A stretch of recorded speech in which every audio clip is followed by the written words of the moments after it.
Hello everyone, कैसे हैं आप सब। स्वागत करते हैं आप सभी का द प्रेम सर के इस ऑफिशियल चैनल पर। तो दोस्तों, उम्मीद है आप सभी की एग्ज़ाम की तैयारी एकदम अच्छी चल रही होगी। अगर आपका भी सब्जेक्ट कोड BHDG 175 यानी कि मध्यकालीन भारतीय साहित्य एवं संस्कृति है, तो आज का ये सेशन आपके लिए एक बहुत बड़ा गेम चेंजर साबित होने वाला है। तो दोस्तों, आज मैं आपके साथ इस पूरे सब्जेक्ट के वो MVVI PYQ क्वेश्चंस को शेयर करने वाली हूँ जिन्हें आप अगर अच्छे से समझकर रिवाइज कर लेते हैं तो आपकी एग्ज़ाम की तैयारी 100% पक्की हो जाएगी। आज मैं आपको बहुत ही सरल और आसान भाषा में पढ़ाने वाली हूँ ताकि मुश्किल से मुश्किल टॉपिक का कंसेप्ट भी आपको एकदम अच्छे से समझ आ जाए। और आप जानते हैं कि सबसे मज़ेदार बात क्या है, एक बार जब आप इस कंसेप्ट को गहराई से पकड़ लेंगे ना, तो एग्ज़ाम में चाहे कैसा भी सवाल आ जाए, आपका एक भी क्वेश्चन नहीं छूटेगा और आप अपने शब्दों में एक बहुत ही बेहतरीन और शानदार आंसर खुद लिख कर आ पाएंगे। तो फ्रेंड्स, सीधे अपने नोट्स पर जंप करने से पहले हम आज एक लेटेस्ट क्वेश्चन पेपर को स्क्रीन पर देखकर उसके पूरे पैटर्न को अच्छे से समझ लेते हैं, क्योंकि जब तक हमें एग्ज़ाम के सही पैटर्न का पता नहीं होगा तब तक सही तरीके से तैयारी करना थोड़ा मुश्किल हो जाता है। तो चलिए पूरे पैटर्न को एकदम बारीकी और गहराई से एक प्रीवियस ईयर लेटेस्ट क्वेश्चन के थ्रू समझने का प्रयास करते हैं। जैसा कि आप लोग स्क्रीन पर देख सकते हैं, मैंने बिल्कुल लेटेस्ट और ओरिजिनल क्वेश्चन पेपर दिसंबर 2025 का सिलेक्ट किया है। तो चलिए एक बार BHDG 175 मध्यकालीन भारतीय साहित्य एवं संस्कृति के क्वेश्चंस पेपर को अच्छे से रिव्यू कर लेते हैं। इस पूरे पेपर को सॉल्व करने के लिए हमारे पास टोटल 3 घंटे का समय होता है। कितने घंटे का? 3 घंटे का। और जो मैक्सिमम मार्क्स यानी कि अधिकतम अंक होते हैं वे 100 होते हैं, यानी कि टोटल मार्क्स 100 होती है। तो इस क्वेश्चन पेपर के अंतर्गत हमें किन्हीं 5 प्रश्नों का उत्तर देना है। इग्नू ने आपको यहाँ कितनी बेहतरीन और कमाल की चॉइस दी है। इनमें जो है 10 प्रश्न हैं और आपको कुल 5 प्रश्नों के ही उत्तर देने हैं, यानी लगभग आधे क्वेश्चन को आपको खुली छूट मिल रही है। आप इसमें चॉइस कर सकते हैं आपको कौन सा प्रश्न का उत्तर देना है। यह आपके लिए एग्ज़ाम में एक बहुत अच्छा स्कोर करने का सबसे सुनहरा मौका है। बस शर्त इतनी है कि आपका कंसेप्ट क्लियर होना चाहिए। तो हम जैसा कि क्वेश्चन पेपर में देख रहे हैं, हमें प्रत्येक आंसर के लिए 20 नंबर मिल रहे हैं, यानी कि जितने भी क्वेश्चन हैं सभी में 20 नंबर मिलेंगे। और आपको सॉल्व कितने करने हैं? Only 5 question. तो जैसा कि आप इस क्वेश्चन पेपर में देख सकते हैं कि यहाँ प्रश्न कितना इजी लिया गया है। भक्ति का अर्थ स्पष्ट करते हुए इसके स्वरूप पर प्रकाश डालिए। अगर आपका कंसेप्ट क्लियर होगा तो आप ऐसे ऐसे क्वेश्चन को यूं उड़ा देंगे। एवं ये भी देख लेते हैं कि हमारा क्वेश्चन नंबर 10 के अंतर्गत किन्हीं 2 पर टिप्पणी लिखने के लिए कहा गया है, यानी कि अगर हम इन 10 में से अगर 10 नंबर को चूज़ करते हैं तो इस 10 के अंतर्गत 2 क्वेश्चन सॉल्व करने होंगे जो कि टिप्पणियाँ लिखनी है उसके अंदर, यानी कि एक क्वेश्चन पे 10 नंबर होगा और 2 क्वेश्चन पे 20 नंबर होगा, यानी कि बात बराबर ही हुआ। आपको 10 नंबर में भी 20 नंबर ही मिल रहे हैं। बस इसके अंतर्गत आपको किन्हीं 2 क्वेश्चन के आंसर सॉल्व करने होंगे। तो स्टूडेंट्स, अब आपको पूरा एग्ज़ाम पैटर्न, मार्क्स का पूरा डिस्ट्रीब्यूशन और यह बात बिल्कुल क्रिस्टल की तरह क्लियर हो गई होगी कि आपको केवल 5 ही प्रश्नों को सॉल्व करना है और प्रत्येक क्वेश्चन पर आपको 20 मार्क्स मिलेंगे, यानी कि टोटल हुआ हमारा 100 मार्क्स। तो फ्रेंड्स, हम अपने नोट्स के सवालों को शुरू करने से पहले आपको इस सब्जेक्ट के नाम का एक छोटा सा और बहुत प्यारा सा मतलब समझाना चाहते हैं, क्योंकि मेरा ऐसा मानना है कि अगर आप किसी विषय की हेडिंग यानी उसके मुख्य नाम को अच्छे से समझ लेते हैं तो आगे आने वाले किसी भी प्रश्नों के उत्तर आप आसान भाषा में बहुत ही बेहतरीन तरीके से दे सकते हैं। तो हमारे इस सब्जेक्ट का नेम है मध्यकालीन भारतीय साहित्य एवं संस्कृति। तो देखिए, इन दोनों के दो मुख्य बातें हैं। पहला है मध्यकालीन भारतीय साहित्य। इसका सीधा सा मतलब है कि आज से लगभग 400 से 500 साल पहले हमारे देश के अलग अलग राज्यों में संतों और कवियों के आम जनता की भाषा में जो सुंदर कविताएं, दोहे और भजन लिखे थे उसे हम मध्यकालीन साहित्य कहते हैं। एवं दूसरा है संस्कृति। तो संस्कृति का मतलब होता है हमारा रहन सहन, हमारा भाईचारे का व्यवहार और समाज को एक साथ जोड़ने वाले अच्छे संस्कार। यानी कि इस पूरे सब्जेक्ट में हम यही पढ़ने वाले हैं कि कैसे उस दौर के संतों ने अपनी मीठी वाणी और कविताओं से हमारे समाज को सुधारा, ऊंच नीच के भेदभाव को कम किया और लोगों के दिलों में एक दूसरे के प्रति सम्मान और प्यार जगाया।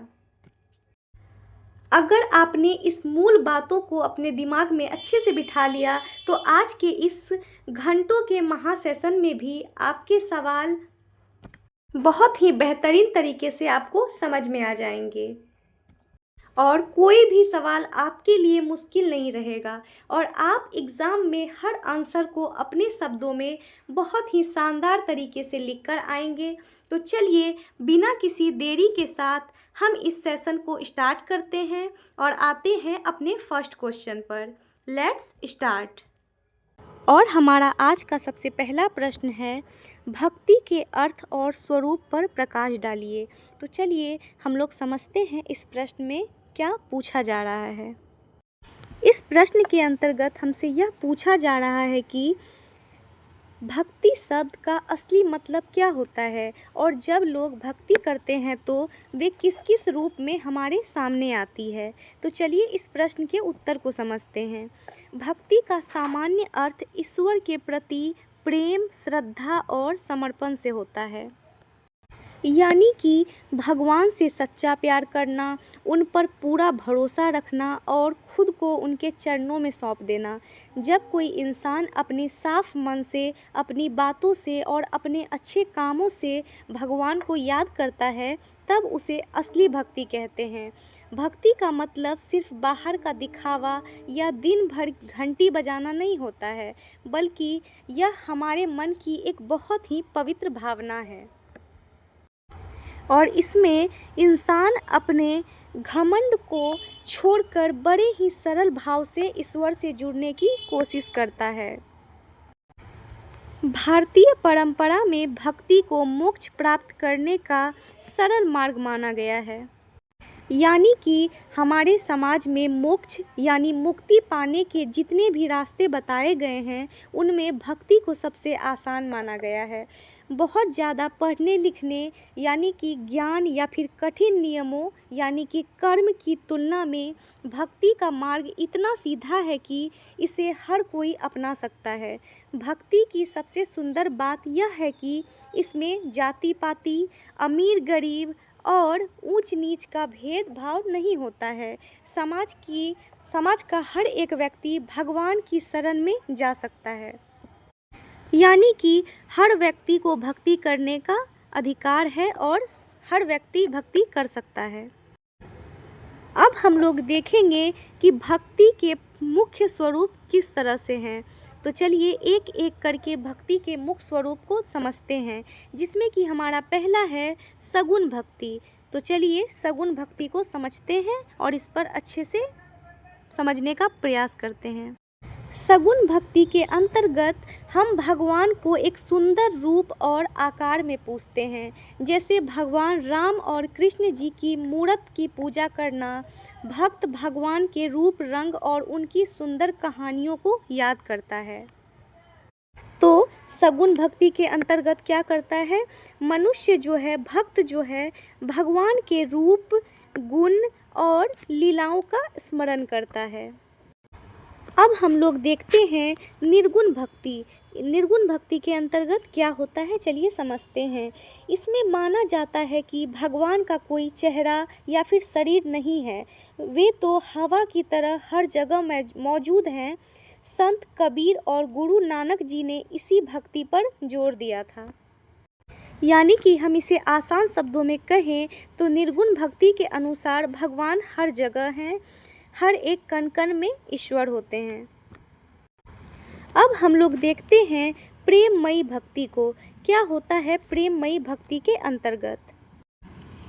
इसमें भक्त भगवान को अपना सबसे प्यारा मानकर उनसे बहुत गहरा प्रेम करता है। इसमें भक्त और भगवान का रिश्ता बहुत आत्मीय होता है। यानी कि प्रेममयी भक्ति के अनुसार भक्ति का मूल आधार प्रेम, विश्वास और समर्पण है।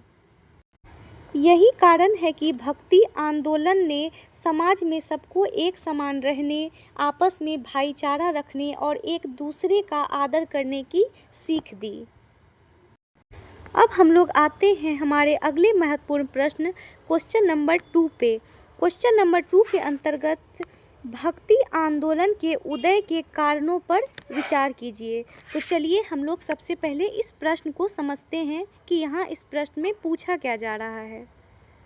इस सवाल के अंतर्गत हमसे पूछा जा रहा है कि उस ज़माने में हमारे समाज और धर्म में ऐसी क्या परेशानियां बढ़ गई थी जिसकी वजह से पूरे देश में भक्ति आंदोलन की एक बहुत बड़ी लहर दौड़ गई। तो चलिए इस प्रश्न के उत्तर को समझने का प्रयास करते हैं। तो सबसे पहले हम जानते हैं कि भक्ति आंदोलन का उदय कैसे हुआ। तो चलिए समझते हैं। भक्ति आंदोलन हमारे इतिहास का एक बहुत ही बड़ा और ज़रूरी धार्मिक सामाजिक आंदोलन था। इसका मुख्य मकसद लोगों को सीधे और आसान तरीके से भगवान से जोड़ना था। उस समय समाज में कुछ ऐसी परिस्थितियां बन गई थी जिनकी वजह से इस आंदोलन का उदय हुआ।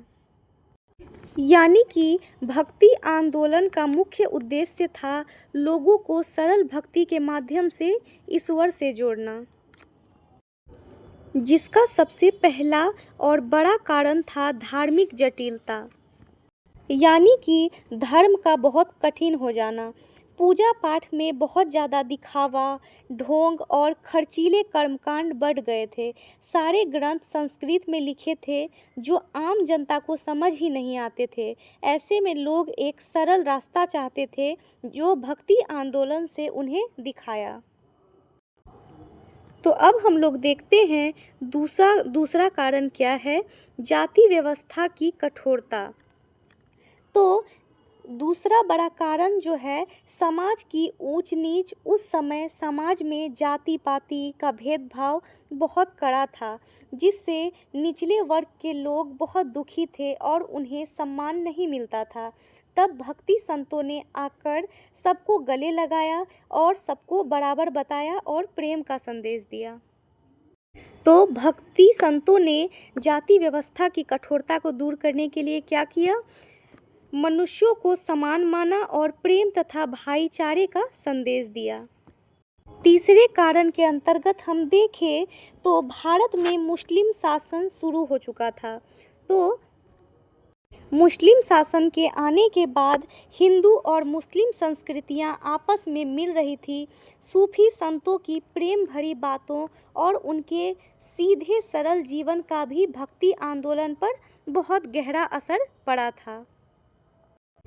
इन सब बातों के साथ साथ उस मुश्किल दौर में दुखी जनता को मानसिक शांति और एक सच्चे सहारे की बहुत ज़रूरत थी। भक्ति आंदोलन ने संतों ने लोगों को अपनी सहज भाषा में उपदेश दिए, जिससे धर्म आम जनता से जुड़ गया। संत कबीर, रामदास, तुलसीदास एवं गुरु नानक जैसे संतों ने इस आंदोलन को आगे बढ़ाया था। तो चलिए अब आते हैं हमारे अगले महत्वपूर्ण प्रश्न क्वेश्चन नंबर 3 को देखते हैं। भक्ति के उदय की पृष्ठभूमि पर प्रकाश डालिए। तो चलिए हम लोग समझते हैं इस प्रश्न को। सबसे पहले इस सवाल का मुख्य मकसद यह है कि इस आंदोलन की शुरुआत कहाँ से हुई थी और इसे पूरे देश में फैलाने के लिए कैसा माहौल मिला था। भक्ति आंदोलन अचानक से एक दिन में शुरू नहीं हुआ था, बल्कि इसके पीछे सालों से चली आ रही सामाजिक और धार्मिक वजहें थी। समाज में जो कठिन पूजा पाठ और बाहरी दिखावा चल रहा था, उसमें आम लोग बहुत परेशान थे। भक्ति ने धर्म को बिल्कुल आसान बनाकर सीधे भगवान से नाता जोड़ने का मार्ग खोल दिया। यानी कि इसके जरिए क्या किया गया, पूजा पाठ, कर्म कांड और बाहरी आडंबरों को अधिक महत्व दिया जाने लगा। और इससे क्या हो गया कि भक्ति काफ़ी सरल हो गया और यह ईश्वर से सीधे जुड़ने का मार्ग दिखा दिया इसके थ्रू। समाज में छुआछूत और जातिवाद की जकड़न बहुत मजबूत हो चुकी थी। कुछ लोगों को बहुत आदर मिलता था तो कुछ लोगों के साथ बहुत भेदभाव होता था। इसमें भेदभाव से दुखी होकर लोग एक ऐसे मार्ग की तलाश में थे जहां सबको बराबरी हक मिले। भक्ति संतों ने समाज को यही भरोसा दिया और दया तथा भाईचारे की बात कही। यानी कि हम सीधे तौर पर कहें तो निम्न वर्गों के लोगों के साथ जो भेदभाव हो रहा था, तो भक्ति संतों ने क्या किया, सबको एक समान बताया और प्रेम और दया तथा भाईचारे के माध्यम से सबको भक्ति से जोड़ दिया। इस समय भारत में मुस्लिम शासन की स्थापना भी हो चुकी थी, तो दोनों संस्कृतियों के मिलने से नए विचार पैदा हुए। सूफी संतों के सीधे सरल जीवन और ईश्वर के प्रति उनके गहरे प्रेम ने भी इस आंदोलन के माहौल को तैयार करने में मदद की। अगर हम शुरुआत की बात करें तो दक्षिण भारत के अलवार और नायनार संतों ने सबसे पहले भक्ति को जन जन तक पहुंचाया। बाद में स्वामी रामानंद, कबीर, गुरु नानक और चैतन्य महाप्रभु जैसे संतों ने इस प्यारी सी लहर को पूरे उत्तर भारत में फैला दिया। कुल मिलाकर समाज को सुधारने और सबको बराबरी का हक देने की भावना ही इसकी असली पृष्ठभूमि थी। यानी कि भक्ति आंदोलन की जो पृष्ठभूमि थी वे सामाजिक सुधार, धार्मिक सरलता और मानव समानता की भावना पर आधारित थी। तो चलिए अब देखते हैं हमारे अगले महत्वपूर्ण प्रश्न, क्वेश्चन नंबर 4 को। भक्ति काव्य के महत्व को रेखांकित कीजिए। तो समझते हैं सबसे पहले इस क्वेश्चन का क्या डिमांड है। काव्य का मतलब होता है संतों द्वारा लिखे गए भजन या पद। यह सवाल हमसे पूछ रहा है कि उस दौर में संतों ने जो रचनाएं लिखी उनका हमारे समाज के लिए क्या महत्व है। तो चलिए इस प्रश्न के उत्तर पर प्रकाश डालते हैं। भक्ति जो है हमारे साहित्य की एक बहुत ही अनमोल धरोहर है। इसका मुख्य उद्देश्य ईश्वर के प्रति अपने सच्चे प्रेम और श्रद्धा को व्यक्त करना था। उस समय के कवियों ने अपनी सुंदर रचनाओं के जरिए समाज को एक नई और सही दिशा दिखाने का काम किया। इन्होंने धर्म को केवल बड़े बड़े पंडितों तक सीमित न रखकर आम आदमी के जीवन से जोड़ दिया था। तो भक्ति कवियों ने क्या किया था कि भक्ति काव्य ने धर्म को केवल कर्मकांड तक सीमित न रखकर उसे जन साधारण से जोड़ दिया था। अब हम लोग देखते हैं भक्ति काव्य का सबसे बड़ा महत्व। भक्ति काव्य का सबसे बड़ा महत्व यह है कि इसने कठिन भाषाओं को छोड़कर लोक भाषा यानी कि आम जनता की बोली को अपनाया। उस जमाने में विद्वानों की संस्कृत भाषा साधारण लोगों की समझ से बहुत दूर थी, लेकिन कबीर, तुलसीदास एवं सूरदास और मीराबाई जैसे कवियों ने बिल्कुल सरल भाषा में अपनी बात कही। इससे आम लोग भी अच्छी और नैतिक बातों को बहुत आसानी से समझने लगे। तो आम लोगों को भी धार्मिक और नैतिक विचारों को आसानी से समझाने का श्रेय किसको किसको जाता है? कबीर, तुलसीदास, सूरदास और मीराबाई जैसे कवियों को। भक्ति काव्य ने समाज में ऊंच नीच और जाति के भेदभाव का खुलकर विरोध किया था। संतों ने अपनी कविताओं में साफ साफ कहा कि सभी मनुष्य एक समान हैं, जिसमें समाज में बहुत बड़ा सुधार आया। इस काव्य ने हमारे साहित्य को बहुत मीठा और समृद्ध बताया। संतों की रचनाओं में भावनाओं की गहराई और एक सुंदर संगीत मिलता है। यही कारण है कि आज सैकड़ों साल बाद भी उनके पद और भजन लोगों द्वारा बहुत चाव से गाए जाते हैं। भक्ति काव्य केवल पूजा पाठ की किताब नहीं है, बल्कि यह समाज को जगाने का एक बहुत बड़ा माध्यम बना। यानी कि भक्ति काव्य जो है केवल धार्मिक साहित्य नहीं था, यह जो था सामाजिक जागरण और मानव मूल्यों का भी महत्वपूर्ण माध्यम बन गया था। अब हम लोग देखते हैं हमारे अगले महत्वपूर्ण प्रश्न क्वेश्चन नंबर 5 को। भक्ति संबंधी विभिन्न दार्शनिक मतों का विवेचन कीजिए। तो चलिए इस प्रश्न को समझते हैं, फिर इसके उत्तर पर भी प्रकाश डालेंगे। अलग अलग बड़े गुरुओं और आचार्यों ने भगवान और इंसान के रिश्ते को समझाने के लिए जो अपने अपने विचार या सिद्धांत दिए थे, यह सवाल उन्हीं को आसान शब्दों में समझे जाना है। भारतीय दर्शन में भक्ति को ईश्वर प्राप्ति का महत्वपूर्ण मार्ग माना गया है।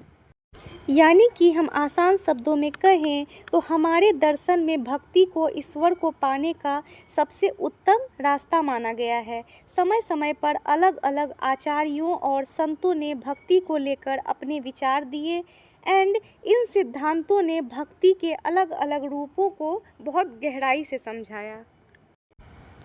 शंकराचार्य का अद्वैतवाद मानता है कि जीव और ब्रह्म में कोई अंतर नहीं है। यानी कि सबसे पहले शंकराचार्य जी का अद्वैतवाद आता है और इनका मानना था कि हमारी आत्मा और भगवान अलग नहीं हैं, दोनों एक ही हैं। इनके अनुसार ज्ञान से मोक्ष मिलता है, लेकिन उन्होंने भक्ति को भी भगवान तक पहुंचने का एक जरिया माना है। इसके बाद रामानुजाचार्य ने विशिष्टाद्वैतवाद का सिद्धांत दिया। इनके अनुसार जीव और ईश्वर अलग होते हुए भी आपस में बहुत गहरे जुड़े हैं। उन्होंने भगवान के प्रति प्रेम और पूरी तरह समर्पित होने वाली भक्ति को सबसे ज़्यादा जरूरी माना है। अब है मध्वाचार्य के द्वैतवाद में जीव और ईश्वर को पूरी तरह से अलग माना गया है। यानी कि मध्वाचार्य जी ने द्वैतवाद का विचार रखा, जिसमें उन्होंने साफ कहा कि इंसान की आत्मा अलग अलग है और भगवान अलग हैं। उनका कहना था कि भगवान विष्णु ही सबसे ऊपर है और सच्ची भक्ति से ही इंसान को मुक्ति मिल सकती है। एक और आचार्य हुए निम्बार्काचार्य। इन्होंने द्वैतावाद का सिद्धांत दिया। किसका सिद्धांत दिया? द्वैतावाद का, निम्बार्काचार्य ने। इसमें माना गया है कि जीव और ईश्वर अलग भी हैं और एक भी हैं। इन्होंने विशेष रूप से राधा कृष्ण की भक्ति पर बहुत बल दिया। इन्होंने किस पे बल दिया? ज़्यादातर राधा कृष्ण की भक्ति पर। वहीं वल्लभाचार्य का शुद्धाद्वैत मत कृष्ण की भक्ति पर आधारित था। यानी कि वल्लभाचार्य जी का शुद्धाद्वैत मत पूरी तरह से कृष्ण की भक्ति पर आधारित था। उन्होंने माना कि भगवान की सच्ची कृपा और प्रेम पूर्ण भक्ति ही सबसे बड़ी चीज़ है। इसी तरह चैतन्य महाप्रभु ने भक्ति को सर्वोच्च स्थान दिया। उन्होंने माना कि प्रेम और भक्ति जो है स्थान में सबसे ऊंचे पर है और सच्चे मन से कीर्तन करने से मनुष्य भगवान के बहुत करीब पहुंच जाता है। इन सभी अलग अलग विचारों का एक ही मुख्य उद्देश्य था, सच्चे मन से ईश्वर को पाना। यानी कि इन सभी दार्शनिकों के जितने भी मत थे, इन सभी का मुख्य उद्देश्य क्या था? भक्ति के माध्यम से ईश्वर की प्राप्ति और आत्मिक शांति को प्राप्त करना था। तो चलिए अब हम लोग आते हैं हमारे अगले महत्वपूर्ण प्रश्न क्वेश्चन नंबर 6 को देखते हैं। क्वेश्चन नंबर 6 के अंतर्गत है भक्ति आंदोलन की सीमाओं और परिणति पर विचार डालिए। इस सवाल के दो हिस्से हैं। पहला यह है कि इस आंदोलन में क्या कमियां यानी कि सीमाएं रह गई, और दूसरा यह है कि इसका आखिरी परिणाम यानी कि परिणति जो है उस वो क्या निकला था। तो चलिए इसके जवाब पर प्रकाश डालते हैं। भक्ति आंदोलन ने हमारे समाज पर बहुत गहरा असर डाला। इस आंदोलन ने प्रेम, समानता एवं सरल भक्ति का संदेश दिया। इसके बावजूद इस आंदोलन की कुछ सीमाएं यानी कमियां भी रह गई। भक्ति आंदोलन की सबसे बड़ी सीमा यह थी कि यह समाज की जाति व्यवस्था को पूरी तरह समाप्त नहीं कर सका। संतों का पूरा ध्यान केवल व्यक्तिगत सुधार और ईश्वर प्रेम पर था, जिसकी वजह से उस समय राजनीति और आर्थिक समस्याओं पर कम ध्यान दिया गया और कुछ संतों के उपदेश तो सिर्फ उनके पीछे चलने वाले भक्तों तक ही सीमित रह गए। वहीं दूसरी सीमा यह थी कि भक्ति आंदोलन संगठित सामाजिक परिवर्तन नहीं ला सका। कुछ संतों की शिक्षाएं केवल उनके अनुयायियों तक ही सीमित रह गई। इसके बावजूद भी भक्ति आंदोलन की परिणति बहुत ही महत्वपूर्ण रही।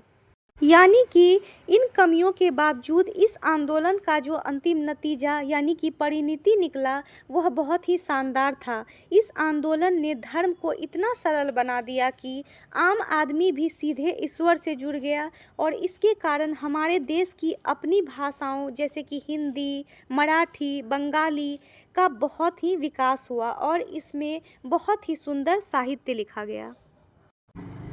भक्ति आंदोलन ने हिंदू मुस्लिम एकता, आपस में भाईचारे और इंसानियत की भावना को बहुत मजबूत किया। कबीर और गुरु नानक और अन्य संतों ने धार्मिक कट्टरता का खुलकर विरोध किया, जिससे समाज में एक दूसरे को आदर देने की भावना मजबूत हुई। इसकी सबसे बड़ी उपलब्धि यह रही कि इसने समाज में समानता और प्रेम की नई चेतना जगा दी। तो भक्ति आंदोलन की सबसे बड़ी उपलब्धि क्या रही थी? भक्ति आंदोलन की सबसे बड़ी उपलब्धि यह रही थी कि इसने समाज में मानव समानता, प्रेम और भक्ति की नई चेतना पैदा की।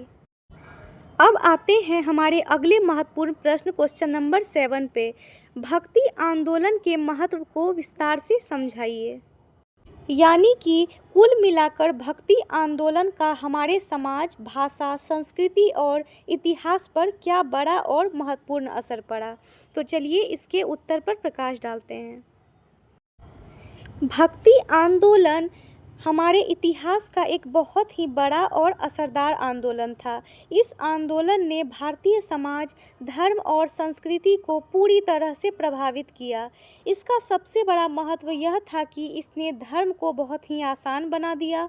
उस समय धर्म कठिन नियमों और कर्मकांडों में फंसा हुआ था और आम लोग संस्कृत भाषा को नहीं समझ पाते थे।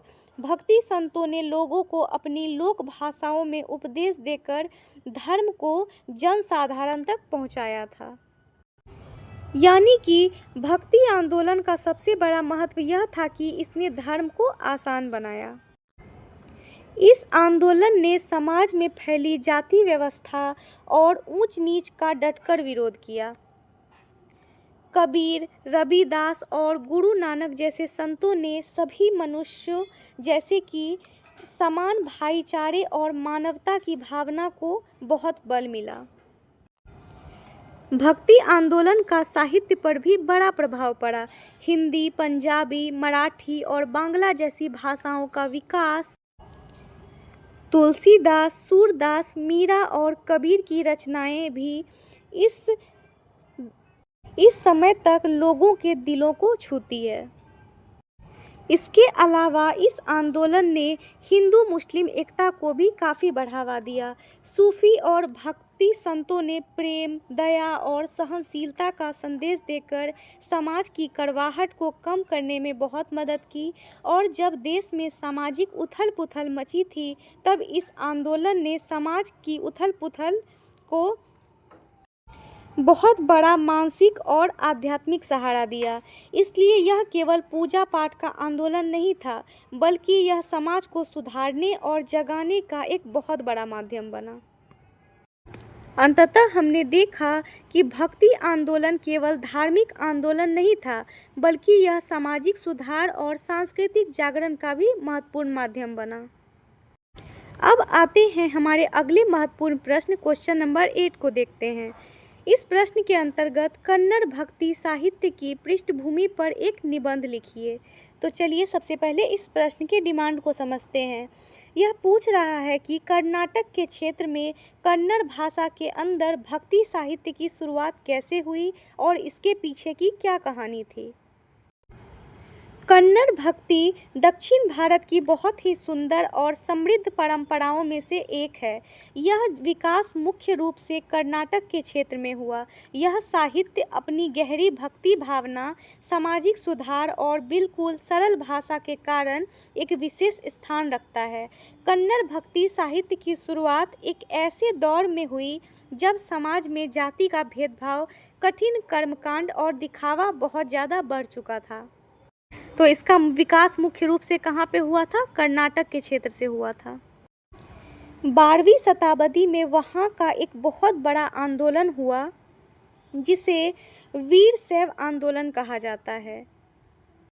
क्या कहा जाता है? वीर शैव आंदोलन। और इस आंदोलन का नेतृत्व जो है बसवन्ना ने किया था। तो वीर शैव आंदोलन का नेतृत्व किसने किया था? बसवन्ना ने। और उनके इन विचारों से प्रभावित होकर बहुत से संतों ने और कवियों ने बिल्कुल सरल और कन्नड़ भाषा में अपनी रचनाएं लिखी और इन्हीं रचनाओं को वचन साहित्य कहा गया। तो वचन साहित्य किसे कहा गया? संतों और कवियों ने सरल कन्नड़ भाषा में जो रचनाएं लिखी थी, इन्हीं को वचन साहित्य कहा गया था। इस वचन साहित्य की सबसे बड़ी खूबी इसकी सरलता थी।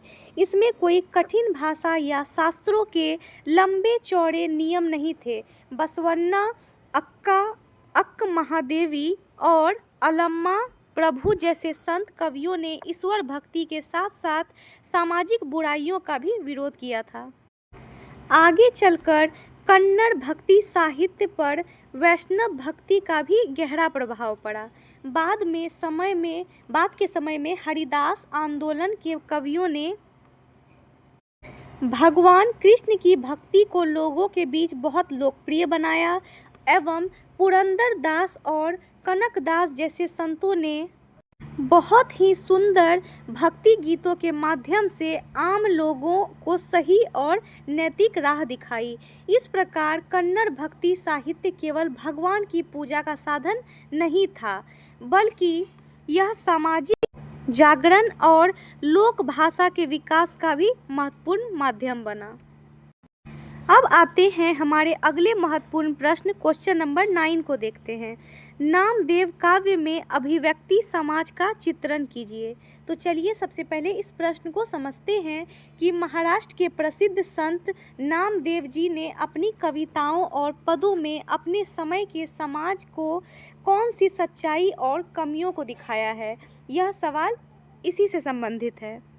इसके उत्तर को हम देखें तो संत नामदेव मध्यकालीन भक्ति आंदोलन के प्रमुख संत कवि थे एवं उनके काव्य में उस समय के समाज की बिल्कुल असली तस्वीर दिखाई देती है। उन्होंने अपने पदों और भजनों के माध्यम से समाज में फैली बुराइयों, धार्मिक दिखावे और जाति के भेदभाव का खुलकर विरोध किया है। नामदेव जी समाज को ऐसे देख रहे थे जहां ऊंच नीच का भेद बहुत ज़्यादा था और समाज के निचले वर्ग के लोगों को सम्मान नहीं दिया जाता था। उन्होंने इस भेदभाव के खिलाफ आवाज़ उठाते हुए साफ कहा कि ईश्वर की नज़र में सभी मनुष्य बिल्कुल एक समान है। उनके काव्य में मानव समानता और आपसी प्रेम की भावना सबसे ज़्यादा दिखाई देती है। यानी कि नामदेव के काव्य में मानव समानता और प्रेम की भावना की सबसे अधिक दिखाई देती है। उस दौर में धर्म केवल कर्मकांडों तक ही सीमित नहीं हो जा रहा था। लोग दिल साफ रखने के बजाय केवल ढोंग में उलझे हुए थे। नामदेव जी ने इस पर चोट की और सरल भक्ति पर जोर देते हुए बताया कि सच्चे मन से ईश्वर का नाम लेना ही सबसे बड़ा और असली धर्म है। उनकी रचनाओं में साधारण जनता का जीवन भी साफ दिखाई देता है। उन्होंने गरीब, सताए गए और साधारण लोगों की भावनाओं को अपनी वाणी में मुख्य स्थान दिया। यही कारण है कि उनका काव्य आम जनता के बीच बहुत ज़्यादा लोकप्रिय हुआ। नामदेव जी के काव्य में समाज को सुधारने की भावना एवं प्रेम साफ झलकती है। उन्होंने भाईचारे के माध्यम से समाज को एक नई दिशा देने का पूरा प्रयास किया। अंततः हमने देखा कि नामदेव जी की जो रचना है केवल धार्मिक नहीं है बल्कि सामाजिक चेतना से भी जुड़ी हुई थी। तो अब हम लोग देखते हैं हमारा अगला महत्वपूर्ण प्रश्न, क्वेश्चन नंबर 10 को। तुकाराम के काव्य की सामाजिकता का वर्णन कीजिए। तो चलिए सबसे पहले इस प्रश्न को समझते हैं। यह सवाल महाराष्ट्र के महान संत तुकाराम जी के बारे में है। यह जानना चाहता है कि उनकी कविताओं में समाज की चिंता यानी कि सामाजिकता और जीवन के गहरे अर्थ यानी कि दर्शन को किस तरह दिखाया है। इसके उत्तर के अंतर्गत हम देखते हैं कि तुकाराम मराठी भक्ति साहित्य के प्रसिद्ध संत कवि थे और यह एक बेहद प्रसिद्ध और लोकप्रिय थे और उनके काव्य में केवल भगवान की भक्ति ही नहीं मिलती बल्कि समाज का एक बिल्कुल सच्चा रूप भी दिखाई देता है। उन्होंने अपने अभंगों यानी कि विशेष पदों के माध्यम से साधारण लोगों की समस्याओं और उनके दुखों और सामाजिक बुराइयों को बहुत ही सरल भाषा में व्यक्त किया है। तुकाराम ऐसे समाज में रहते थे जहां जाति भेद, ऊंच नीच और धार्मिक दिखावा बहुत बढ़ चुका था।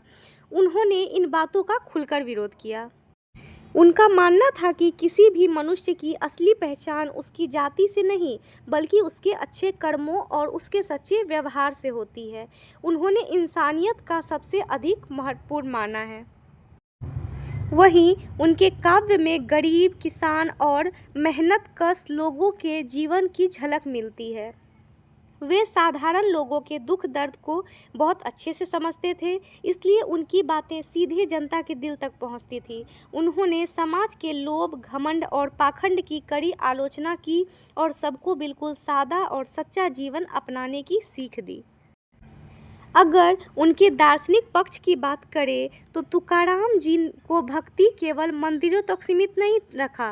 उनके लिए सच्ची भक्ति का अर्थ था लोगों से प्रेम करना, सत्य बोलना और दूसरों की सहायता करना। यही व्यवहारिक दर्शन उनके काव्य को समाज सुधार का एक बड़ा माध्यम बनाता है। उनकी भाषा बहुत ही सरल और आम बोलचाल के करीब थी, जिससे उनके विचार लोग तक आसानी से पहुंचने लगे। अब आते हैं हमारे अगले महत्वपूर्ण प्रश्न, क्वेश्चन नंबर 11 को देखते हैं। बांग्ला भक्ति साहित्य पर विद्यापति और जयदेव के प्रभाव का विवेचन कीजिए।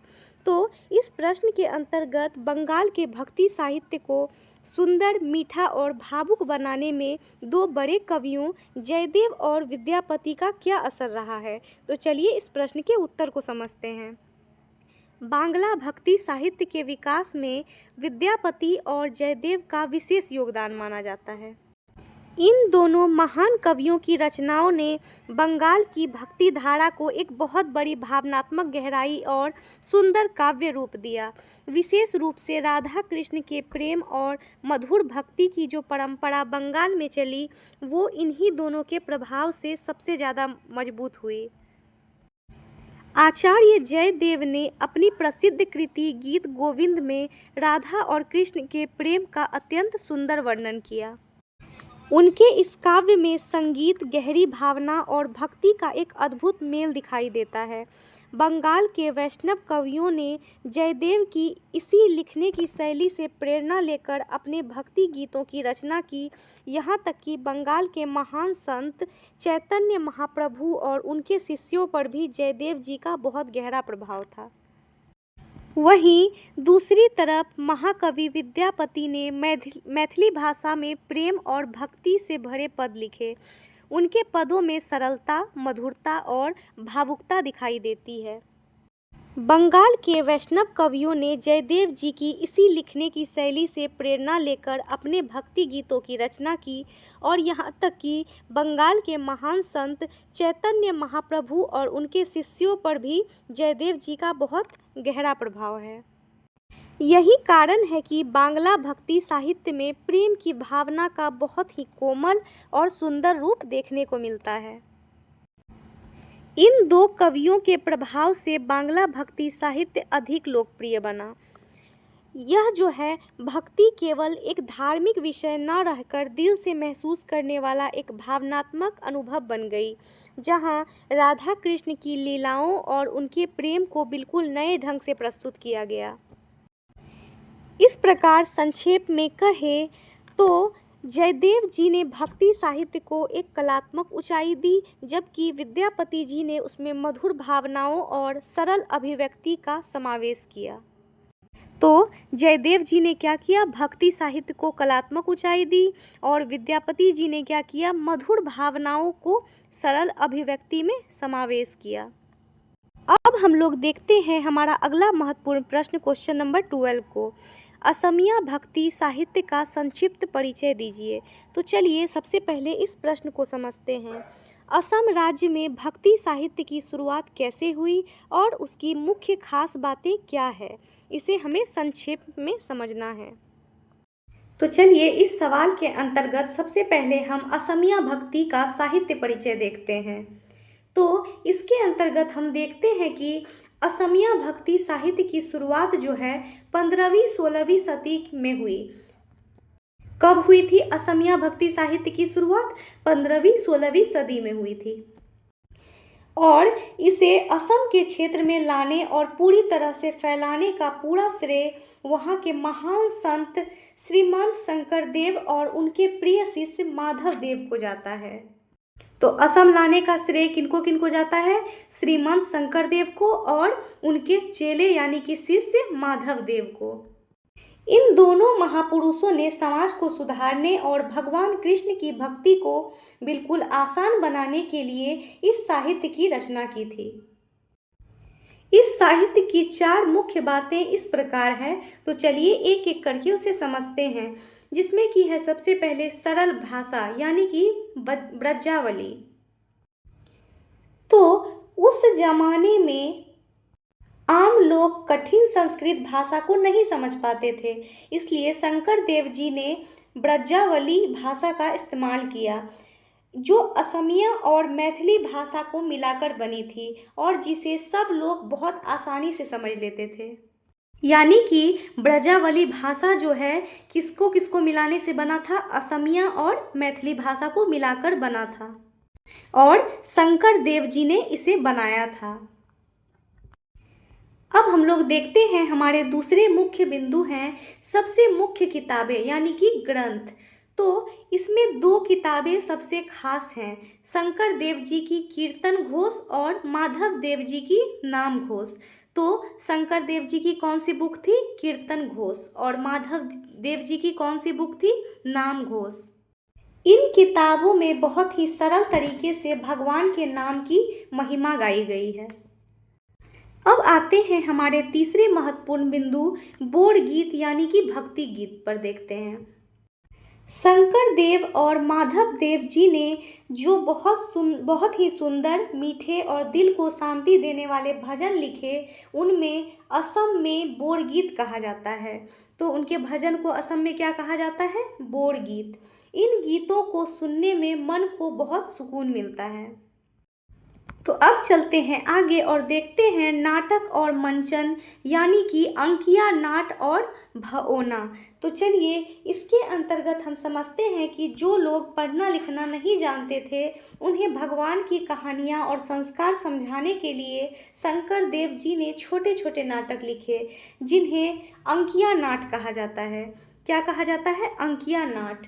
और जब इन नाटकों को स्टेज पर खेला जाता था तो उस मंचन को भवना कहा जाता है। क्या कहा जाता है? भवना। तो यह किसके लिए था? जो लोग पढ़ना लिखना नहीं जानते थे, उनको भगवान की कहानियाँ समझाने के लिए था। अब आते हैं हमारे अगले महत्वपूर्ण प्रश्न, क्वेश्चन नंबर 13 पे।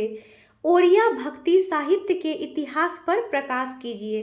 तो चलिए हम लोग सबसे पहले इस प्रश्न को समझते हैं। उड़ीसा के भक्ति साहित्य के इतिहास और उसकी मुख्य विशेषताओं को आसान शब्दों में बताना है। तो चलिए इस प्रश्न के अंतर्गत उत्तर को देखने का प्रयास करते हैं। ओड़िया भक्ति साहित्य का इतिहास हमारी भारतीय भक्ति परंपरा का एक बहुत ही महत्वपूर्ण हिस्सा है, जिसका मुख्य रूप से उड़ीसा के क्षेत्र में विकास हुआ था। उड़ीसा में भगवान जगन्नाथ की भक्ति का बहुत ही गहरा प्रभाव था, इसलिए ओड़िया भक्ति साहित्य ने धर्म को आम लोगों के जीवन से जोड़ते हुए सीधे साधारण जनता तक भक्ति की भावना को पहुंचाने का काम किया।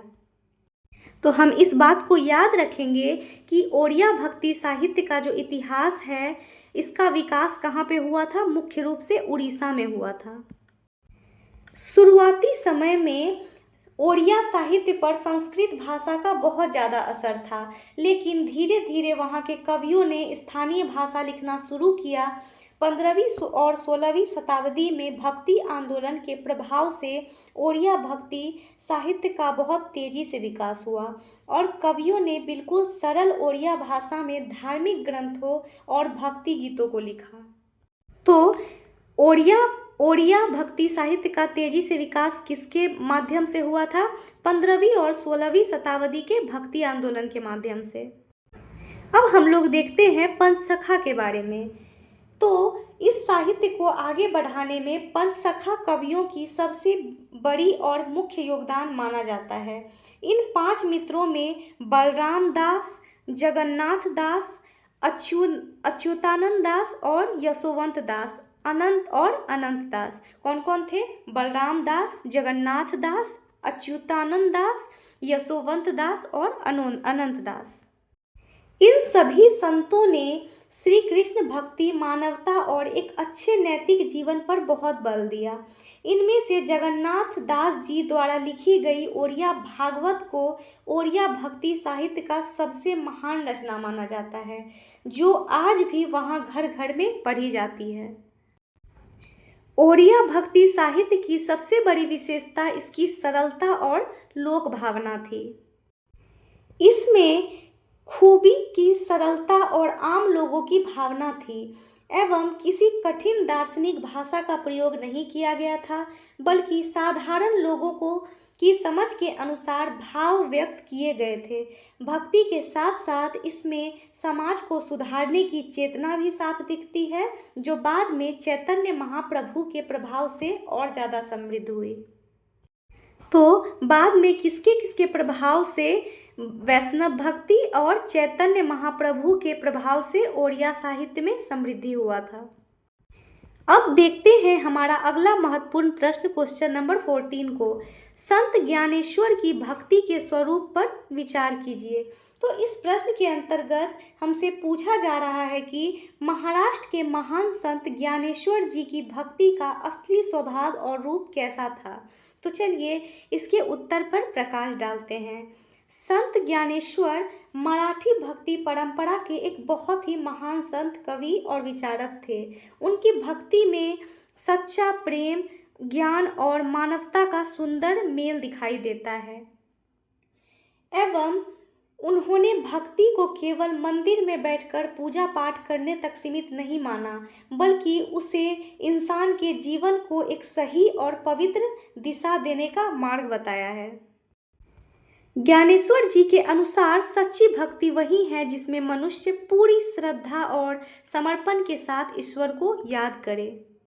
उनका यह अटूट विश्वास था कि ईश्वर दुनिया के हर एक जीव में मौजूद है, इसलिए हमें सभी मनुष्यों के साथ बिल्कुल बराबरी का और प्रेम का व्यवहार करना चाहिए।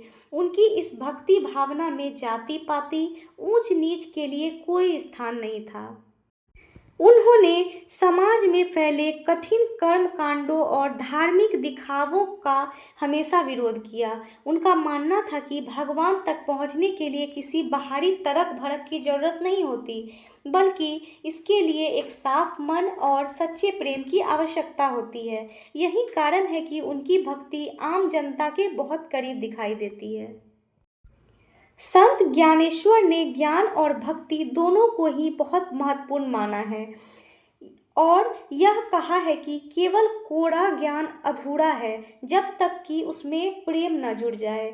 उन्होंने कठिन कठिन गीता के विचारों को बहुत ही सरल मराठी भाषा में ज्ञानेश्वरी नामक ग्रंथ में समझाया, ताकि साधारण लोग भी आध्यात्म को आसानी से समझ सके एवं उनकी भक्ति में श्री कृष्ण के प्रति विशेष प्रेम के साथ साथ मानव सेवा की भी भावना कूट कूट कर भरी थी। तो ज्ञानेश्वर जी ने अपनी प्रसिद्ध कौन सी रचना में गीता के विचारों को सरल मराठी भाषा में समझाया है? तो उनकी प्रसिद्ध रचना का नाम क्या है? ज्ञानेश्वरी, जिसमें कि उन्होंने क्या किया है कि गीता के विचारों को सरल मराठी भाषा में समझाया है। एवं संत ज्ञानेश्वर की भक्ति सरल मानवीय और लोक कल्याण की भावना से जुड़ी हुई भक्ति थी। तो अब चलते हैं हमारे अगले महत्वपूर्ण प्रश्न क्वेश्चन नंबर 15 को देखते हैं। क्वेश्चन नंबर 15 है, ज्ञानाश्रयी काव्य में कबीर का स्थान निर्धारित कीजिए। तो इस प्रश्न के अंतर्गत ज्ञान को मुख्य मानकर कविता लिखने वाले संतों ज्ञानाश्रयी शाखा में कबीरदास जी का क्या स्थान है और वे क्यों इतने मुख्य हैं? तो चलिए इसके उत्तर पर प्रकाश डालते हैं। ज्ञानाश्रयी काव्य धारा हमारे हिंदी भक्ति साहित्य की महत्वपूर्ण शाखा है, जिसमें ज्ञान, वैराग्य और अपने अंदर की खोज को सबसे ज़्यादा महत्व दिया गया है।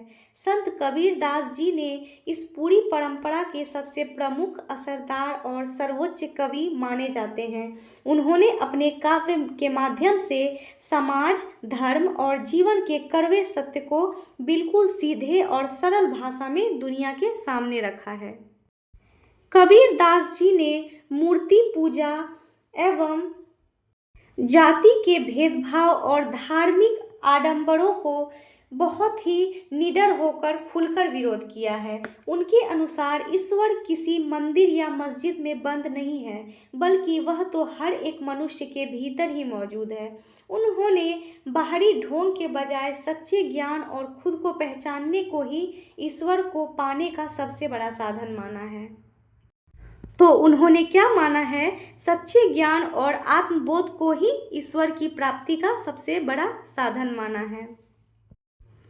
ज्ञानाश्रयी काव्य में कबीर का स्थान इसलिए भी महत्वपूर्ण है क्योंकि उन्होंने निर्गुण भक्ति को लोकप्रिय बनाया। उनके लेख और दोहे और साखियाँ सीधे साधारण लोगों के रोज के जीवन से जुड़ी हुई थी, इसलिए उनकी कही बातें जनसाधारण के दिलों में सीधे उतर गई। कबीर के काव्य केवल भगवान के भजन तक सीमित नहीं था, बल्कि उसमें समाज को सुधारने की एक बहुत तीव्र चेतना थी। उन्होंने हिंदू और मुस्लिम दोनों ही धर्मों में फैली कट्टरता और कमियों में जमकर आलोचना की और मानवता को ही सबसे बड़ा धर्म बताया है। उसकी भाषा बिल्कुल सहज, सरल और प्रभावशाली थी, जिसमें लोक भाषा के शब्दों का प्रयोग होने के कारण उनके विचार आज भी समाज को एक सही रास्ता दिखाते हैं। अंततः हम कहें कि ज्ञानाश्रयी काव्य धारा को व्यापक रूप से देने और उसे जन जन तक पहुंचाने में कबीर का सबसे महत्वपूर्ण योगदान माना जाता है। अब देखते हैं हमारे अगले महत्वपूर्ण प्रश्न क्वेश्चन नंबर 16 को। दक्षिणांचल भक्ति काव्य को विश्लेषित कीजिए। तो चलिए इस सवाल के अंतर्गत हम समझते हैं कि दक्षिण भारत यानी कि दक्षिणांचल में लिखे गए भक्ति साहित्य की मुख्य विशेषताओं और उसके प्रभाव को आसान शब्दों में समझना है। तो इसके उत्तर के अंतर्गत हम देखें तो दक्षिणांचल भक्ति जो है हमारे पूरे भारतीय भक्ति साहित्य की सबसे पहली और सबसे महत्वपूर्ण आधारशिला मानी जाती है, क्योंकि इस पूरे आंदोलन का विकास मुख्य रूप से दक्षिण भारत से ही हुआ। तमिल, कन्नड़, तेलुगु और मलयालम भाषाओं में इस काव्य परंपरा का व्यापक विस्तार दिखाई देता है। यह काव्य केवल भगवान की पूजा पाठ तक सीमित नहीं था, बल्कि इसमें समाज को सुधारने की बहुत गहरी चेतना जुड़ी हुई थी। वहीं दक्षिण भारत में अलवार और नयनार संतों ने भक्ति आंदोलन को आगे बढ़ाया। अलवार संत विष्णु भक्ति से जुड़े थे, जबकि नयनार संत शिव भक्ति के उपासक थे। तो अलवार संत किससे जुड़े थे? संत विष्णु से, और जबकि नयनार जो है शिव भक्ति से जुड़े हुए थे। इन सभी संतों ने उस समय की कठिन संस्कृत भाषा के स्थान पर वहाँ की स्थानीय लोक भाषाओं में सुंदर भक्ति गीतों की रचना की, जिससे समाज का सबसे साधारण आदमी भी धर्म और भक्ति को आसानी से समझ सका। इस दक्षिणांचल भक्ति काव्य की सबसे बड़ी खूबी इसका सरलता और दिल को छू लेने वाली अभिव्यक्ति थी। इस काव्य में ईश्वर के प्रति सच्चा प्रेम, पूरी तरह से खुद को सौंप देना और एक बहुत ही गहरा लगाव मिलता है। इसके साथ ही इन संतों ने समाज में फैले जाति के भेदभाव और धार्मिक आडंबरों का बहुत ही कड़ा विरोध किया। इन्होंने भक्ति को कठिन यज्ञों और कर्मकांडों से आजाद करके सीधे इंसान के मन और उसकी सच्ची भावना से जोड़ दिया। इस दक्षिणांचल भक्ति काव्य का प्रभाव बाद में धीरे धीरे पूरे उत्तर भारत के भक्ति आंदोलन पर पड़ा। रामानुजाचार्य और मध्वाचार्य जैसे बड़े संतों ने इसी दक्षिण की परंपरा को आगे बढ़ाया, जिससे हिंदी और अन्य भारतीय भाषाओं की भक्ति धाराएं भी बहुत ज़्यादा प्रभावित हुई। अगर हम इसे संक्षेप में कहें तो दक्षिणांचल भक्ति काव्य समाज में धार्मिक सुधार एवं इंसानी बराबरी और लोक भाषाओं को मजबूत करने का एक बहुत बड़ा जरिया है। यानी कि धार्मिक जागरण जो है सामाजिक समानता और लोक भाषाओं के विकास का महत्वपूर्ण माध्यम है। अब हम लोग आते हैं हमारे अगले महत्वपूर्ण प्रश्न, क्वेश्चन नंबर 17 पे। सिद्ध संप्रदाय पर विस्तार से चर्चा कीजिए। तो सबसे पहले हम लोग समझते हैं कि सिद्ध संप्रदाय क्या था और इसकी शुरुआत कहाँ से हुई थी और इसकी मुख्य विशेषताएं क्या क्या थी। यह सवाल के अंतर्गत यही पूछा जा रहा है। तो सिद्ध संप्रदाय यह हमारी धार्मिक और साहित्यिक परंपरा की एक बहुत ही महत्वपूर्ण और पुरानी धारा थी। इस संप्रदाय का विकास मुख्य रूप से बौद्ध धर्म की व्रजयान नामक शाखा में माना जाता है। तो इसका विकास कहाँ पे माना जाता है? मुख्य रूप से बौद्ध धर्म की व्रजयान शाखा में। सिद्ध संतों ने समाज के बाहरी दिखावे और कठिन धार्मिक कर्मकांडों को पूरी तरह विरोध किया और उसके स्थान पर अपनी आंतरिक साधना, खुद के अनुभव और आत्मज्ञान को सबसे ज़्यादा महत्व दिया। तो अब हम सिद्ध संप्रदाय की कुछ प्रमुख विशेषताओं को देखते हैं। तो जिसके अंतर्गत है सबसे पहला साधना और योग पर बल। तो साधना और योग पर बल के अंतर्गत हम देखते हैं कि सिद्ध साधक ध्यान, योग और अपने अंदर की साधना को ही मोक्ष पाने का असली रास्ता मानते थे। उनका कहना था कि सच्चा ज्ञान बाहर ढूंढने से नहीं बल्कि अपने अंदर झांकने से मिलता है। वहीं कर्मकांड का विरोध के अंतर्गत इस संप्रदाय ने धार्मिक पाखंड, मूर्ति पूजा और बाहरी दिखावे का बहुत कड़ा विरोध किया। सिद्धकों का यह साफ मानना था कि ईश्वर प्राप्ति केवल मन की शुद्धता और पवित्रता से ही हो सकती है। ईश्वर प्राप्ति जो है कैसे हो सकती है? केवल मन की शुद्धता से ही हो सकती है। अब देखते हैं लोक भाषा का प्रयोग। तो इसके अंतर्गत सिद्ध कवियों ने उस समय के विद्वानों की कठिन संस्कृत भाषा छोड़कर आम जनता की लोक भाषा में अपनी बातें कहीं। इसका फायदा यह हुआ कि समाज का साधारण से साधारण आदमी भी उनके विचारों को बहुत आसानी से समझ सका। तो चलिए अब देखते हैं सामाजिक समानता। तो सामाजिक समानता के अंतर्गत सिद्ध संप्रदाय समाज में फैले जाति के भेदभाव और ऊंच नीच के सख्त खिलाफ था। उन्होंने समाज के सभी मनुष्यों को बिल्कुल एक समान माना और किसी भी तरह के भेदभाव को खारिज किया था। तो रहस्यवादी प्रवृत्ति को आप समझते हैं कि रहस्यवादी प्रवृत्ति के अंतर्गत क्या हुआ। सिद्ध साहित्य में सीधे सीधे बात न कहकर संकेतों और एक रहस्यमयी भाषा का प्रयोग ज़्यादा मिलता है। इसी वजह से उनकी रचनाएं कई बार पढ़ने और समझने में भी थोड़ी कठिन लगती है। इस संप्रदाय में सरहप्पा, लुइपा, कनहप्पा आदि प्रमुख सिद्ध कवि माने जाते हैं। इनके साहित्य में जीवन की वास्तविकता, वैराग्य और आध्यात्मिक अनुभव दिखाई देते हैं। इस सिद्ध संप्रदाय ने हमारे देश के संत साहित्य को एक बिल्कुल नई दिशा दी और बाद में आने वाली निर्गुण भक्ति धारा को भी बहुत गहराई से प्रभावित किया। अब आते हैं हमारे अगले महत्वपूर्ण प्रश्न, क्वेश्चन नंबर 18 को देखते हैं। तुकाराम के काव्य शिल्प पर प्रकाश डालिए। तो चलिए इस प्रश्न को समझते हैं। सबसे पहले कि काव्य शिल्प का मतलब होता क्या है, इसका लिखने का ढंग क्या होता है। यह सवाल पूछ रहा है कि संत तुकाराम जी ने अपनी कविताओं में किस तरह की भाषा शैली और कला का इस्तेमाल किया है। तो इस उत्तर को देखें तो तुकाराम जी काव्य शिल्प बहुत ही सरल, प्रभावशाली और सीधे आम लोगों के जीवन से जुड़ा है।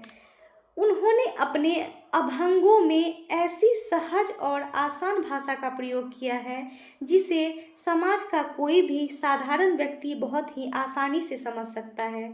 उनके काव्य में किसी भी तरह की बनावट या फिर कठिन शब्दों का दिखावा नहीं मिलता, बल्कि उनके मन की सच्ची भावनाएं बिल्कुल स्वाभाविक रूप से बढ़ती दिखती है।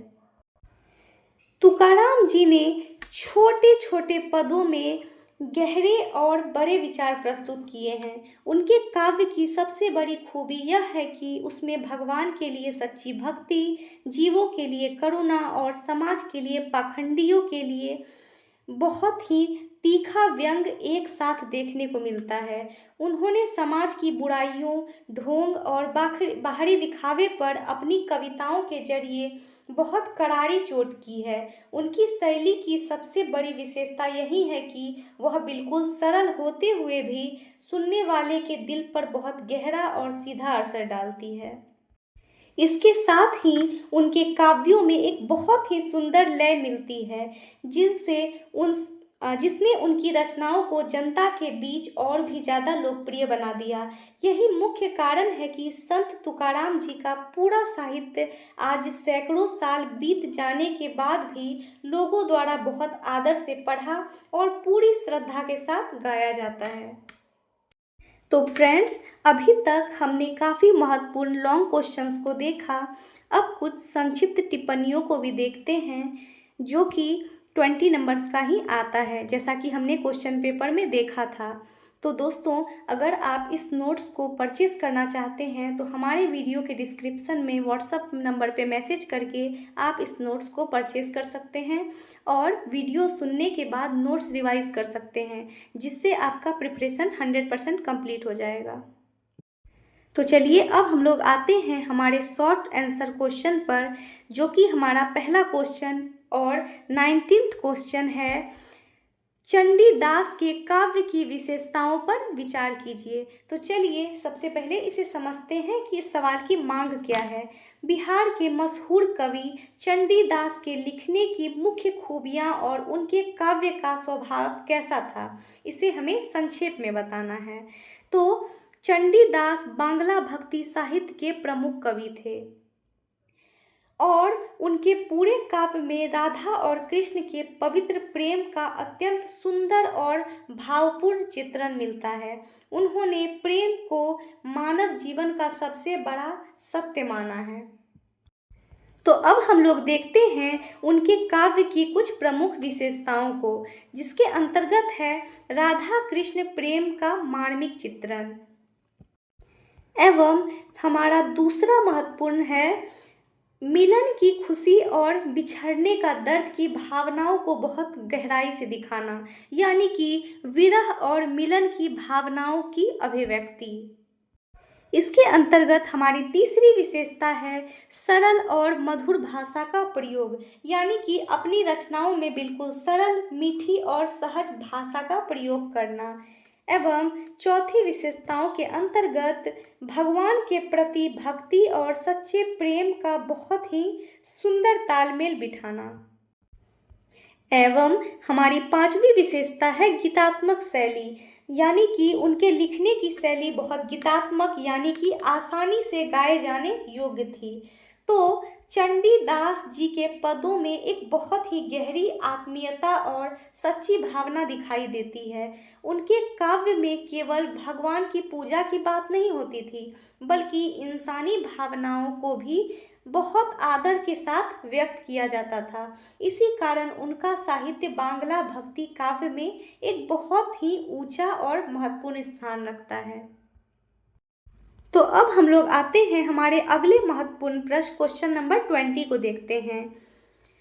चैत्योंतर युग के श्रेष्ठ कवि गोविंद दास के काव्य की विशेषताओं पर प्रकाश डालिए। तो चलिए, इस प्रश्न के अंतर्गत हमें चैतन्य महाप्रभु के बाद के समय के सबसे महान कवि गोविंद दास के काव्यों की क्या मुख्य खूबियाँ थी, उसके बारे में समझना है। गोविंद दास वैष्णव भक्ति धारा के प्रसिद्ध कवि थे एवं उनके काव्य में भगवान श्री कृष्ण और राधा जी के प्रेम का अत्यंत भावुक और मीठा चित्रण देखने को मिलता है। वे विशेष रूप से विरह भावना, यानी कि कृष्ण से बिछड़ने के दर्द को अपनी कविताओं में बहुत ही सजीव ढंग से दिखाने के लिए प्रसिद्ध हैं। उनके लिखे गए पदों में लय और मिठास का एक बहुत ही सुंदर मेल दिखाई देता है। उनकी भाषा बहुत ही सरल और लोक जीवन के करीब होने के कारण उनके लेख गीत सामान्य लोगों के बीच बहुत ही आसानी से लोकप्रिय हो गए। गोविंद दास जी ने साफ माना है कि प्रेम ही ईश्वर की भक्ति का सबसे सुंदर और सच्चा रूप होता है। एवं इसी के साथ उन्होंने अपने काव्य में प्रकृति का भी बहुत ही सुंदर चित्रण मिलता है, जो कि भक्ति के मन की भावनाओं को और भी ज़्यादा असरदार बना देता है। और उनके सभी पदों में भक्ति, निश्चल प्रेम और भावुकता का एक बहुत ही सुंदर मेल दिखाई देता है, जिसने भक्ति को जनसाधारण से जोड़ने का एक बहुत बड़ा और महत्वपूर्ण कार्य किया। उनके साहित्य में मानव प्रेम और लोक कल्याण की भावना बिल्कुल साफ दिखाई देती है। अब हम लोग देखते हैं हमारा अगला महत्वपूर्ण प्रश्न, क्वेश्चन नंबर 21 को। पंच सखाओं की भक्ति भावना का वर्णन कीजिए। तो इस प्रश्न के अंतर्गत उड़ीसा के जो 5 प्रसिद्ध संत मित्र हुए, उनकी भक्ति करने का तरीका और उनके मुख्य उद्देश्य क्या थे, इसे हमें समझना है। तो चलिए इस प्रश्न के उत्तर को देखते हैं। ओड़िया भक्ति साहित्य में पंच सखा कवियों का महत्वपूर्ण स्थान है। इन 5 संत मित्रों ने भक्ति भावना बहुत ही सरल, समाज का भला करने वाली और मानवतावादी दी थी। उन्होंने भगवान जगन्नाथ और श्री कृष्ण की भक्ति को बड़े बड़े मंदिरों से निकालकर समाज के सबसे साधारण और गरीब व्यक्ति तक पहुंचाने का काम किया। तो चलिए अब हम लोग देखते हैं पंच सखाओं की भक्ति की मुख्य विशेषताओं को, कि इसके अंतर्गत कौन कौन सी विशेषताएं हैं। सबसे पहला है भगवान जगन्नाथ और कृष्ण के प्रति गहरी श्रद्धा। एवं दूसरी विशेषताओं को देखें तो जाति भेद, यानी कि उन्होंने समाज में फैले जाति के भेदभाव और ऊंच नीच का हमेशा कड़ा विरोध किया। वहीं अगर तीसरी विशेषताओं को समझे तो कठिन भाषाओं को छोड़कर उन्होंने अपनी सरल ओड़िया भाषा में भक्ति साहित्य की रचना की थी एवं प्रेम एवं समानता और भाईचारे का संदेश। इसके अंतर्गत इन सभी कवियों ने समाज में हमेशा प्रेम, बराबरी और आपस में भाईचारे का संदेश फैलाया था। एवं हमारा आखिरी विशेषता है समाज सुधार करने की भावना। तो इसके अंतर्गत समाज में हमेशा उनको समाज को सुधारने की एक बहुत ही तीव्र और सच्ची भावना थी। अंततः हम कह सकते हैं कि पंच सखाओं की भक्ति केवल पूजा पाठ तक सीमित नहीं थी, बल्कि यह समाज को जगाने और उसकी कमियों को दूर करने की चेतना से पूरी तरह से जुड़ी हुई थी। उनके द्वारा लिखे गए साहित्य ने ओड़िया समाज के अंदर एक बहुत बड़ा धार्मिक और सामाजिक जागरण पैदा करने का काम किया। तो चलिए अब हम लोग देखते हैं अगला महत्वपूर्ण प्रश्न, क्वेश्चन नंबर 22 को। ज्ञानदास की काव्यगत विशेषताओं को रेखांकित कीजिए। तो इस प्रश्न के अंतर्गत बांग्ला वैष्णव भक्ति परंपरा के कवि ज्ञानदास की रचनाओं की क्या मुख्य खूबियां थी, इसे छोटे में बताना है। तो चलिए हम लोग सबसे पहले देखते हैं कि ज्ञानदास बांग्ला वैष्णव भक्ति साहित्य के प्रमुख कवि थे। किसके प्रमुख कवि थे ज्ञानदास? बांग्ला वैष्णव भक्ति साहित्य के। एवं उनके काव्य में माधुर्य भक्ति यानी कि ईश्वर को अपना सब कुछ मानकर बहुत ही मीठे भाव से की जाने वाली भक्ति का अत्यंत सुंदर और पवित्र रूप दिखाई देता है। उन्होंने राधा और कृष्ण के प्रेम को बहुत ही कोमल, शालीन और भावपूर्ण ढंग से समाज के सामने प्रस्तुत किया है। उनके लिखे गए पदों में बिछड़ने की पीड़ा, प्रेम की गहराई और मन की भावुकता बिल्कुल साफ रूप से दिखाई देती है। उनकी भाषा इतनी सरल, इतनी मधुर थी कि उनके लिखे गीत सीधे इंसान के हृदय को छू लेते हैं। ज्ञानदास जी के काव्य में भावुकता एवं लय ही उनकी सबसे बड़ी ताकत है। वे अपनी रचनाओं में प्रकृति का भी बहुत सुंदर इस्तेमाल करते हैं, जिससे उनकी भक्ति केवल एक धार्मिक नियम ना रहकर आत्मा के सच्चे प्रेम का एक सुंदर अनुभव बन जाता है। अब देखते हैं हमारा अगला महत्वपूर्ण प्रश्न, क्वेश्चन नंबर 23 को। शंकर देव और माधव देव के काव्य की विशेषताओं पर प्रकाश डालिए। तो इस प्रश्न के अंतर्गत असम के इन दो महान संतों काव्यों की मुख्य विशेषताएं और खूबियां क्या थी, तो चलिए इस पे डिस्कस करते हैं। शंकर देव और माधव देव दोनों ने अपने समय में असमिया भक्ति साहित्य को एक बिल्कुल नई और सही दिशा प्रदान की थी। इन दोनों महापुरुषों के काव्य में भगवान कृष्ण की सच्ची भक्ति के साथ साथ लोगों को सदाचार, अच्छे संस्कार और समाज को सुधारने की भावना बहुत ही स्पष्ट रूप से दिखाई देते हैं। तो चलिए इनकी रचनाओं की प्रमुख विशेषताओं को देखते हैं, जिसमें कि है सरल और लोक भाषा का प्रयोग। उन्होंने कठिन भाषा को छोड़कर हमेशा बिल्कुल सरल और लोक भाषा का प्रयोग किया है। एवं भक्ति और नैतिक शिक्षा का समन्वय के अंतर्गत भगवान की भक्ति के साथ साथ लोगों को एक अच्छा नैतिक जीवन जीने का शिक्षा दी। अब हम लोग समझते हैं गीतात्मक और गेय शैली के अंतर्गत। तो इसके अंतर्गत उनकी लेखनी की शैली जो थी बहुत ही सुंदर थी, जिसे आसानी से गाया जा सकता था। तो अब देखते हैं हमारा अगला बिंदु, सामाजिक समानता का संदेश। तो सामाजिक समानता का संदेश के अंतर्गत उन्होंने समाज में सबको एक समान माना और सामाजिक समानता का कड़ा संदेश दिया। अब हम लोग देखते हैं आखिरी मुख्य बिंदु, धार्मिक आडंबरों का विरोध। पूजा पाठ के नाम पर किए जाने वाले दिखावे और धार्मिक आडंबरों का हमेशा विरोध किया उन्होंने।